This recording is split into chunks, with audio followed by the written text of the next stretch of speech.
प्रभाग क्रमांक 7 मधून राष्ट्रवादी काँग्रेस शरद पवार गट पक्षाकडून सुमित भोसले यांनी अधिकृत उमेदवार म्हणून आपला उमेदवारी अर्ज दाखल केला आहे। उमेदवारी अर्ज दाखल करताना पक्षाचे पदाधिकारी, कार्यकर्ते आणि समर्थक मोठ्या संख्येने उपस्थित होते। यावेळी बोलताना सुमित भोसले म्हणाले की प्रभागातील नागरिकांना भेडसावणाऱ्या मूलभूत समस्या सोडवणे हेच आपले प्रथम प्राधान्य राहणार आहे। रस्त्यांची दुरावस्था, ड्रेनेजची समस्या, पिण्याच्या पाण्याचा प्रश्न तसेच लाईट व्यवस्थेतील त्रुटी या सर्व बाबी तातडीने सोडवण्यासाठी आपण कटिबद्ध असल्याची ग्वाही त्यांनी दिली।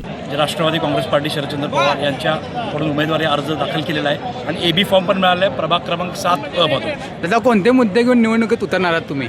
सर्वात महत्त्वाचे मुद्दे म्हणजे गेली 20 वर्ष झालं जे प्रभाग क्रमांक 7ची फसवणूक झालेली आहे, जे फक्त रस्ते दाखवत आहेत। मूळ म्हणजे रस्त्याच्या खाली जी ड्रेनेज लाईन केली आहे ती एकदम छोटी लाईन केलेली आहे। ते सगळ्यात पहिले मी मोठी लाईन करायचं काम करणार आहे। या पावसाळ्यामध्ये आपण बघितलं घराघरात पाणी गेलं आहे, ते चुकीच्या ढिसाळ नियोजनामुळं आणि चुकीच्या पद्धतीने काम केल्यामुळं, प्रचंड भ्रष्टाचार झाल्यामुळं हे कामं झालेली नाहीत। सर्वप्रथम मी ड्रेनेजची लाईन सगळे करणार आहे आणि त्यासोबत रस्त्याची कामं त्यानंतर होतील आणि अंडरग्राऊंड आम्ही वायर लाईन करणार आहे, MSEBची लाईन। आणि रोज मुबलक पाणी कसं मिळेल आणि कसं स्वच्छ राहील, जसं कचरा गाडी रोज मिळेल याच्यावर आमचं फोकस असणार आहे।